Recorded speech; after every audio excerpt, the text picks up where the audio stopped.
Hello students, welcome back. Myself Pushpendra Singh and we are going to start with our daily current affairs. So today you have 1st of March 2021 and we are basically going to cover your day-to-day current affairs classes. So you can subscribe our channel on the YouTube, that is Future IAS, and you will get the daily current affairs related classes. So these classes are basically meant for those students who are preparing for the civil services examination as well as other government competitive examinations, because you require to answer the few questions related to the current affairs. So you can subscribe our channel on the YouTube and you will get the classes based on the daily current affairs. All right, so let's begin with the class. Okay, so first news basically is related to the Khujli Ghar. What is that Khujli Ghar? Khujli, you know, that is a Hindi term which is basically used for the itching. Okay, so it is basically, it is basically practiced in the Nagaland. Nagaland is a basically northeastern state in the Indian Union. So in the Nagaland state, few tribal communities basically practiced, if someone basically have accused of certain crime, or if someone is basically, have punished for certain crime, then he will be punished for this, he will be punished and he will be imprisoned, right, in a Khujli Ghar, which is basically, a made up of a certain basically, a special type of tree or canopy, where if the person once kept in a triangular house, right, the whole night he will be like itching his body. So it will be like a traditional form of the punishment which is basically given to the person, right, who basically accused of certain crime. So this is a practice which is basically practiced in the Nagaland to check the crime, to control the crime, specifically in the Nagaland state. So in certain villages in the Nagaland, what is happening is that, right, certain villages basically, the leaders of the villages or the mukhias of the villages, they try to, they try to revive this tradition, which is basically known as the Khujli Ghar type of punishment, to check the, some sort of a crime in the society. Okay, so what is happening is that any sort of offenders, whether they are involved in the social crimes or whether they are involved in, the breaking of the customary laws or customary traditions, what happens is, right, they will be, and they will be enclosed in a triangular cage. Okay, and then this cage is basically made up of a logs of a masang fung. This masang fung basically is a local tree. Okay, people generally avoid this tree because this gives you a lot of irritation in terms of itching sensation. Okay, so whole night you can be itching off your body. So this masang fung, which is a tree, right, which is basically known for, giving some sort of a itching sensation to your body. So the person who is basically accused of the crime, right, have been kept in this solitary confinement in this Khujli Ghar made up of this masang fung, right, which is a local tree, and the person will be punished in such a way. Okay, so you can say that it is basically, a form of a humiliation, right, within a community. Okay, so the person has to spend at least a day. Okay, so if the person have been spending a day scratching his body, okay, obviously that will give the person some sort of a punishment in this Nagaland. Okay, now the itching cages, okay, these are made up of certain, the tree which is basically referred to the Khujli Ghar. They are triangular in the shape. Okay, and in almost all communities in the Naga area, okay, they are known by different names. Okay, for example, one of the major tribe of Nagaland, which is basically Aos, called this Khujli Ghar as a Shiki. Okay, which means a flesh house. Like that, different communities basically call this itching house with the different names. Now the cage is usually placed basically, at the central spot. Why they kept at the central spot? Because at the central spot, right, the person can be noticed, right, and the people will be noticing the person. It will be form of some sort of a humiliation in the in the public eye. Okay, so it will be kept in front of, the bachelors dormitories, or in front of, the person's house, or some sort of a, in front of some, the public, the guest house, so that the person will be humiliated in the public in such a way that the person should not commit this crime again in this way. Okay, so this is one form of the solitary confinement where the triangular shapes boot locks have been kept in such a way that there is no space for the person to move. Okay, once the person have been kept in this triangular prison type of confinement, he will be itching his body throughout the night. Okay, next is TLR 78. Okay, the TLR 78 is basically an adjuvant. Okay, what is adjuvant? Which can increase the affinity, or which can increase the efficacy of the the vaccine in your body. Okay, that is basically called adjuvant. Now, the Indian Institute of Chemical Technology, which is a lab of the CSIR, which means the Council of Scientific and Industrial Research, basically help in the development of the molecule of Covaxin. Covaxin is basically basically a vaccine which was developed indigenously by Bharat Biotech International Limited, which is a Indian company. So this Bharat Biotech International Limited have been manufacturing the Covaxin, which is an indigenous vaccine for the treatment of the coronavirus. Now this vaccine needed this compound or this molecule, which is known as basically your TLR78. Okay, now this vaccine, which is known as Covaxin, is highly purified. Okay, which is consisting of the inactivated strain of the SARS coronavirus 2.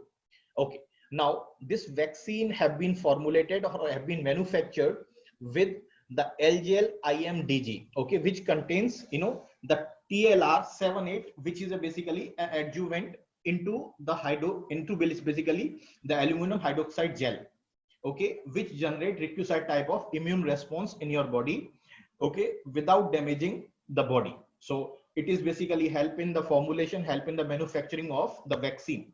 Okay, now the firm which is known as the Bharat Biotech International Limited, approach this Indian Institute of Chemical Technology, which is a lab of Council of Scientific and Industrial Research, for the development of this, this adjuvant molecule, which is known as TLR 7/8. Okay, so obviously the Bharat Biotech, by approaching this Indian Institute of Chemical Technology, right, for manufacturing this adjuvant molecule to increase the efficacy of the vaccine in your body, right, that will be definitely, if that molecule is is basically manufactured or generated in the synthetic way, obviously that will give a boost to the generation capacity of the Bharat Biotech International Limited, as well as it will lower the prices of the vaccine also. So vaccine will become more affordable, right, and vaccine will become more purified. Okay, so here the indigenously development of this molecule, which is known as the TLR 7/8, would aid the Bharat Biotech to scale up the production, to optimize the production, right, in an affordable price with the highest nature of the purity in the vaccine production. Okay, next, the Surya Kiran Aerobatic Team, that is called SCAT. Okay, so it is a team. It is a team consisting of the Indian Air Force.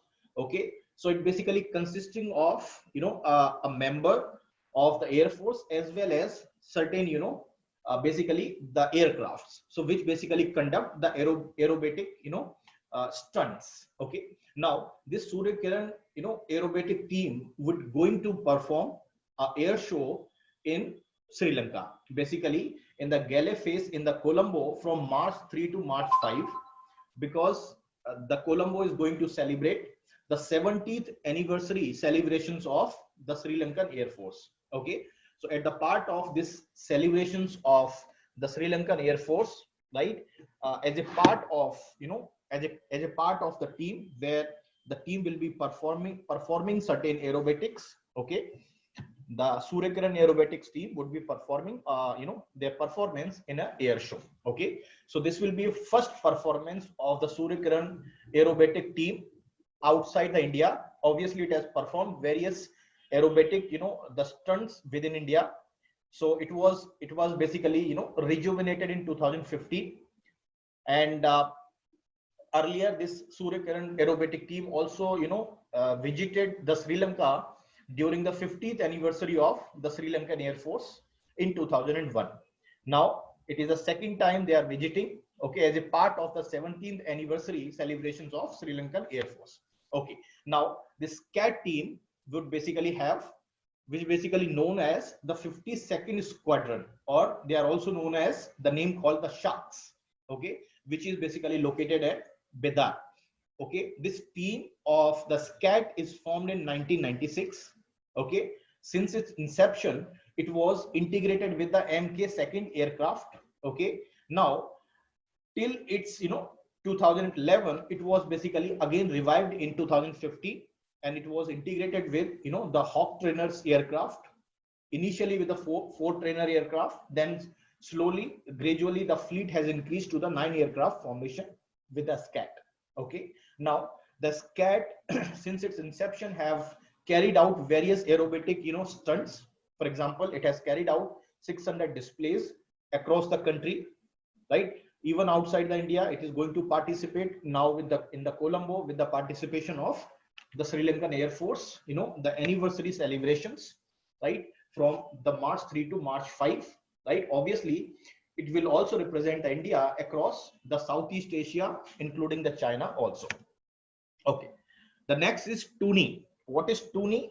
Tuni is a town. First of all, a Tuni is the town where a railway station is located. It is located in the East Godavari district of Andhra Pradesh. So what is happening is that why this Tuni town or Tuni railway station is in the news? It is in the news because the agitators, or the people who agitated specifically from the Kapu community. The Kapu community members basically are agitating specifically in the Andhra Pradesh region for the reservation, and that should be included in the other backward class community. So they are agitating for the inclusion of this Kapu community into the other backward classes. Okay, now what happens is on in January 2016, what happens is they were agitating in basically in the Kapu station, sorry, in the Tuni station in the East Godavari district. And what happens is suddenly they basically burn certain the coaches of Indian Railways or the train, and also they lit fire on the railway station also, right? Many people injured, and also public property was also destroyed in this process. Okay, so what happens is an FIR was registered with the railway magistrate, and now the Metropolitan Magistrate Court, which is also known as the Railway Court, right, which deals with certain matters, have served the summons to 40 people which are involved in arson, which are involved in the destroying of the public property, specifically in the Tuni railway station in the East Godavari district of Andhra Pradesh. Okay, so Tuni is the town in the East Godavari district of the Andhra Pradesh. Okay, the Tuni is very famous, or this East Godavari district is very famous for the mango exports. Okay, where almost 250 varieties of the mangoes have been grown in this East Godavari district. Okay, and this district is also famous for the betel leaves and the jute bags also. Okay, now what is happening is regarding this dispute or regarding this violence, the people were agitating regarding the reservation. Okay, the Kapus, especially the Kapu is a the major community or a caste in the Andhra Pradesh. Okay, now they are agitating for the reservation. Okay, now the Kapu leader, which is also an MLA, called Dadi Shetty Ramalingeshwara Rao, which is also known as the Raja, right, which has organized this the protest meeting. Now what happens is this leader has organized a protest meeting under Kapu Garjana Sabha, and what happens is all of a sudden this went out of control on January 31st 2016. Okay, on the pretext of the demanding reservation for the Kapu community, okay, to the other backward classes. Now what happens is these agitators, which were basically involved in the Kapu Garjana Sabha, what happens is they came on the tracks of the railway. Okay, they stop a train called the Ratnachal Express. Okay, now what happens is they started pelting stones or throwing the stones at the train, and somehow they entered into the train. Okay, they climbed on the on the coaches and set some of the coaches on the fire. So they destroyed the public property in this process. Okay, in that context, the Metropolitan Magistrate Court or the Railway Court has summoned the 40 people in this context, and the railway police force as well as the Railway Protection Force have registered an FIR against the accused in this violence. Okay, so you can see here the Tuni is basically a town in the East Godavari district of Andhra Pradesh. Okay, next the Global Association for the Physicians of Indian Origin, that is called GAPIO. Okay. Now, what is happening is, as the name itself suggests, Global Association for the Physicians of Indian Origin. So it is basically a global associations, okay, a global association consisting of the physician from the Indian origin, just like a people of Indian origin, which have certain links with the India. Okay. So here the Union Minister of Health, Dr. Harshvardhan, has addressed the Global Indian Physicians, which has certain links with the India. Okay. So Global Indian Physician Congress, which is going to be organized by the Global Association for the Physicians of Indian Origin through a video conference. Okay. The idea of organizing this conference is basically, right, to recognize, you know, the Indian doctors in the field of medicines, their contribution, as well as, right, to make them to come on the single platform of the people, specifically the physicians, which has certain Indian roots. Okay. So this Global Association for the Physicians of Indian Origin, GAPIO, is basically a non-profit organization which is established in 2011. It was established, okay, it was established in the context of reorganizing and, you know, strengthening the medical, the availability of the medicine across the world, as well as recognizing the contribution specifically of the physicians which has the Indian roots. So the Dr. Pratap C. Reddy, which is basically a chairman of Apollo Hospitals, is a founder president of the Global Association for the Physicians of Indian Origin. Okay, along with Dr. Shaku Rao, as well as Dr. Ramesh Mehta is also the member of the GAPIO. Okay, the aim of organization is to bring almost 1.4 million physicians, right, which are working across the world, okay, under one professional platform, okay, which has certain Indian origin roots. The GAPIO has, you know, the annual conferences, right, every year, right, in India. So it has held since its inception 2011. It has held, you know, 10 annual conferences, okay, and also it has held 9 media conferences overseas since 2011. Okay, so 10 annual conferences it has held in India, and 9 media conferences overseas it has held since 2011. Okay, next, the common surname.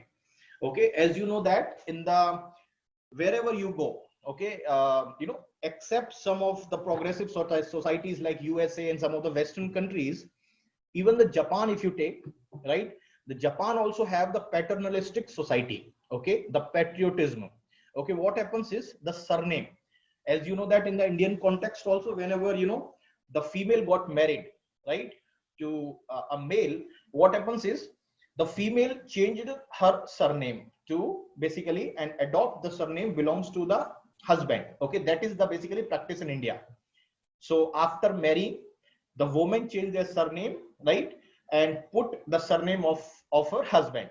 That the same practice basically is going on in the Japan also since centuries together. Now what happens is a section of Japan's ruling Liberal Democratic Party basically have supporting, okay, the move regarding the change of this, you know, the surname practices. Okay, and obviously the certain section of the Liberal Democratic Party also supporting the age-old practices. So what is happening is the section of the Liberal Democratic Party are supporting for this change, for this, you know, the practice which is basically age-old. Now in the Japan also, Japan is very progressive society, you know, very developed society. So what is happening is, right, it has witnessing the century-old law, right, to be reformed. So the woman right activist is basically demanding that why to inherit the surname belongs to the husband. Okay, then we can share also the surname belongs to the both, I mean both to the husband and the wife. Okay, but the people or the society do not recognize such, you know, the tradition. Even the Japanese law also do not recognize such traditions, right?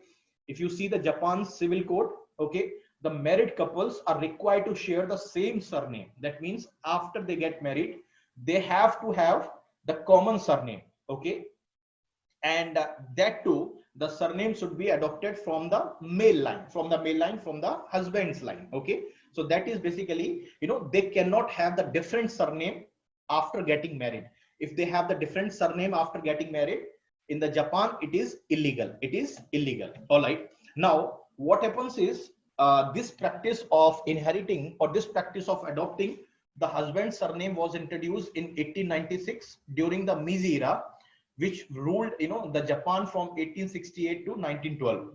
Okay, now what happens is at that point of the time, it was very common for the woman to basically adopt the husband's, family's the surname, right, when after they get married. Okay, now what is happening is after that is that they made also law. This law made that there should be a compulsory one surname. Okay, and it does not specify, which name to be adopted. Okay, so which name a couple should adopt. However, if you see in the predominantly cases, what happens is the couple chooses the surname belongs to the husband. That means the husband's surname have been adopted by the woman or by the wife specifically as a surname. Even if you see 96% of the women in the Japan, okay, dropped their name or dropped their surname, okay, and basically adopted the surname belongs to the husband. That reflect the male dominated society in the Japan. Same thing is there in the India also. Almost 100% of the women adopted, the surname belongs to the male or belongs to the husband.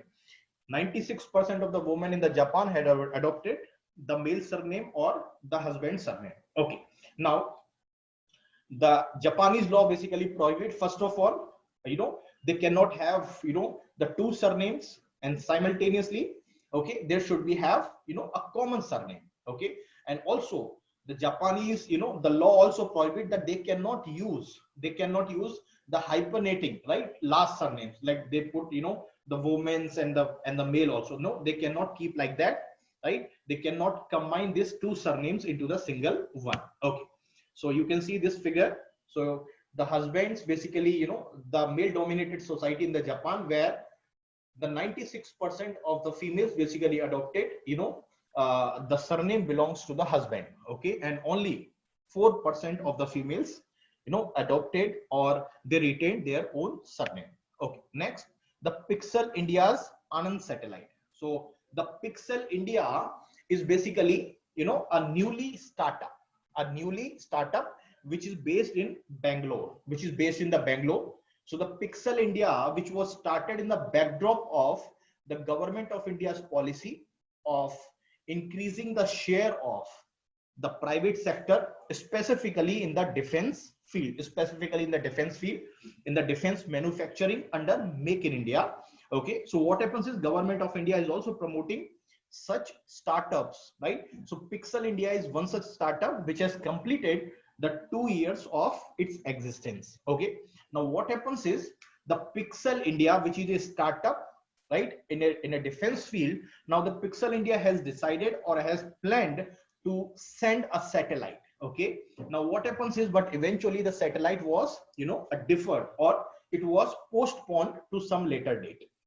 The PSLV C-51, which is basically a rocket, which are supposed to carry a satellite from the Pixel India, which is a basically startup, had not been launched because of it has been postponed because of some technical problems. Now the Pixel India, which is a startup, is planning to place, a constellation of, right, the Earth imaging satellites, right, for the monitoring of the globe. That means for every section of the globe to monitor that one, a constellation of the imaging satellites have to be placed, and it has been objected as the Pixel India. Okay, that will have, very high resolution imagery as well as the capturing of other data which can be utilized, okay, for various applications, for example, for agricultural purpose, for urban planning purpose, for the climate change, right, for other governmental purpose, also for the defense purpose also. Okay, now the first of its satellite, that is Pixel India's Anand satellite, which supposed to be there on the PSLV C-51 rocket, but it has not been taken off because of, some sort of a technical problem, which are supposed to be took off from the Sriharikota, the launch pad of the coast of Odisha.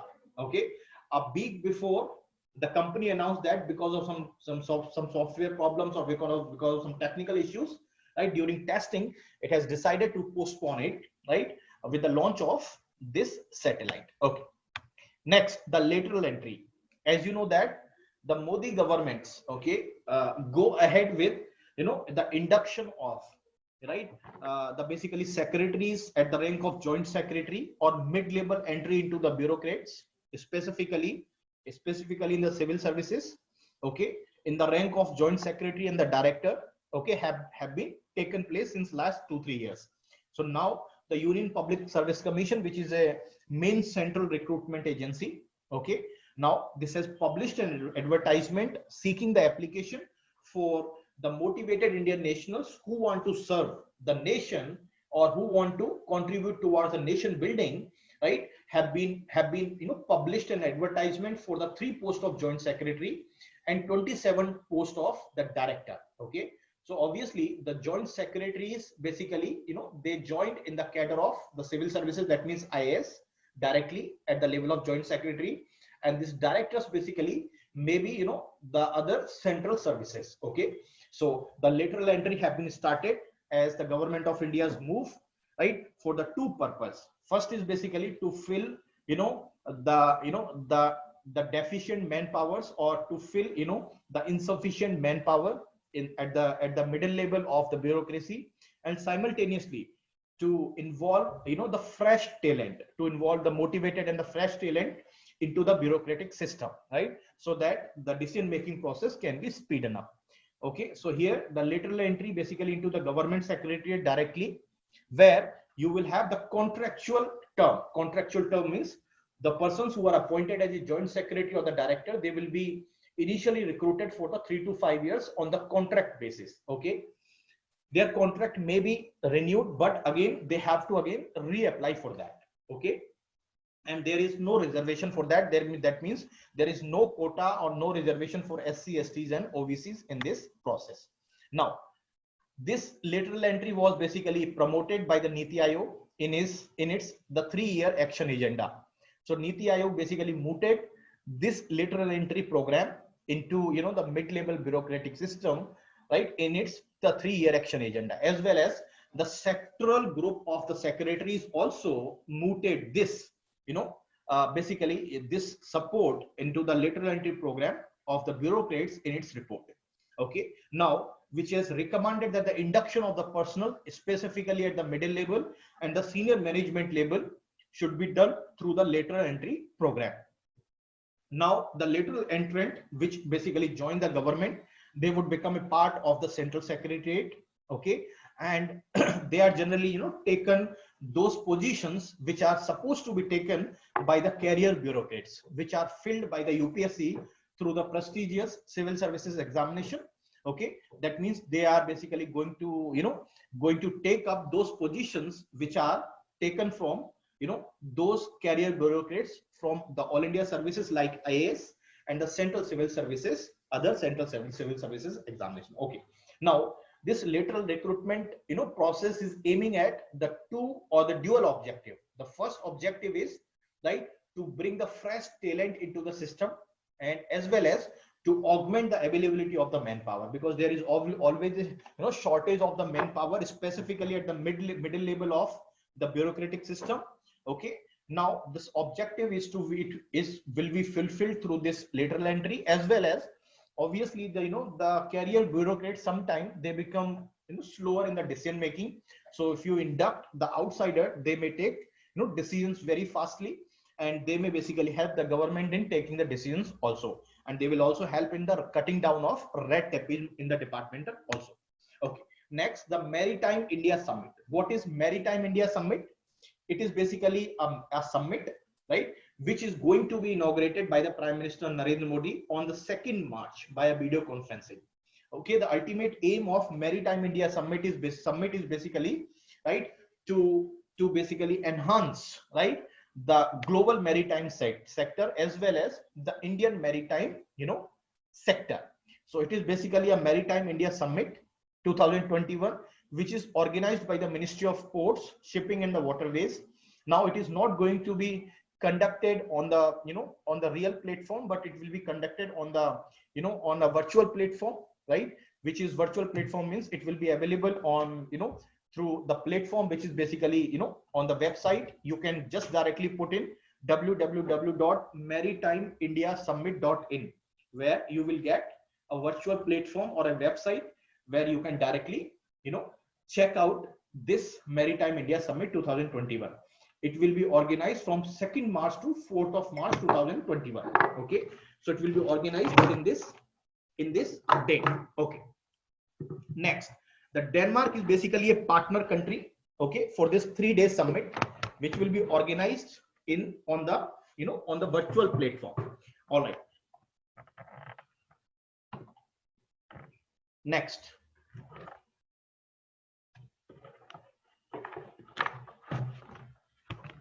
okay, the summit will be visualizing the roadmap for the India's maritime sector, because you must understand the India's maritime security is the foremost objective for any country, even for specifically if you see the India's maritime boundary, which should be protected, which should be open, right, and it should be without any undue compulsion from the foreign countries. For example, China is spreading its legs specifically in the Indian Ocean region. Now it is very important for the India, right, to counter the China. Okay, for that the India's security apparatus regarding this maritime sector should be strengthened. Obviously the India needed the cooperation from its neighbors, specifically specifically the neighbors belonging to the Indian Ocean region.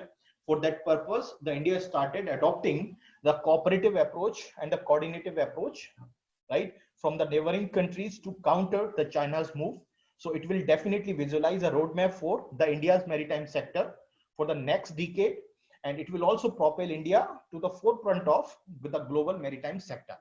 Okay, the eminent speakers specifically in this global maritime summit would be the several countries which are going to attend this summit, and that will definitely explore the the business opportunities in the maritime sector.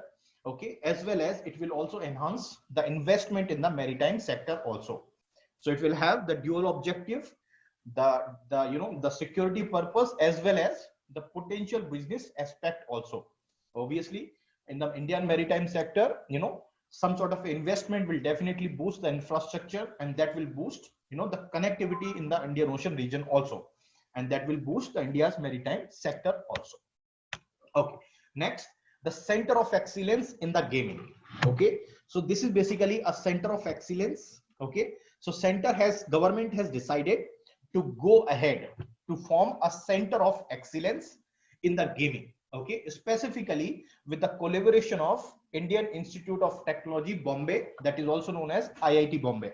Okay, so center has decided, or central government has decided to form a center with the collaboration with IIT Bombay. Okay, specifically in the field of game. Now, as the government of India informed that the center of excellence in gaming is basically in the advanced state of preparation. Okay, and it will be begin its operations from the next session, which is going to be begin in IIT Bombay in 2021. Okay, as informed by the Information and the Broadcasting Minister Prakash Javadekar. Okay, now basically he has announced this move in a virtual exhibition, and the prize announcement, which is related to the Khel Mein, okay, which is basically a Pan Maharashtra game project design competition, right? Definitely this type of center of excellence in the gaming would definitely boost this this type of projects in the future also.